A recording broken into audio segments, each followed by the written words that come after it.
J'étais pas capable de m'imaginer devenir programmeur parce que c'était pas à ça que ça ressemblait, un programmeur. Je m'appelle Catherine Proulx, je suis chercheuse en santé numérique. Quand le Conseil national de recherche m'a offert un poste où je pouvais combiner à la fois mon expertise en santé et mon expertise dans le domaine des jeux vidéo, j'ai pas été capable de dire non. C'était vraiment la job parfaite pour moi. Je suis au tout début là, de la frontière de l'innovation. Puis en même temps, j'ai la chance de faire de la recherche sur quelque chose qui peut avoir un impact direct sur la santé des gens. L'être humain aime jouer, c'est vraiment une pulsion fondamentale, c'est comme ça que les enfants apprennent.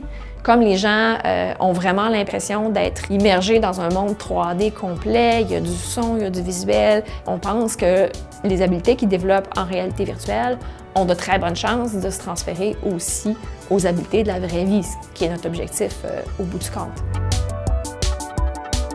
J'ai été exposée à l'informatique assez tôt. On a eu notre premier ordinateur, j'étais en 3e ou 4e année. Donc, mon père m'a montré à programmer en basique. J'étais pas capable de m'imaginer devenir programmeur parce que c'était pas à ça que ça ressemblait, un programmeur. Programmeur, d'abord, c'était un gars, puis ça fitait dans une petite boîte très étroite.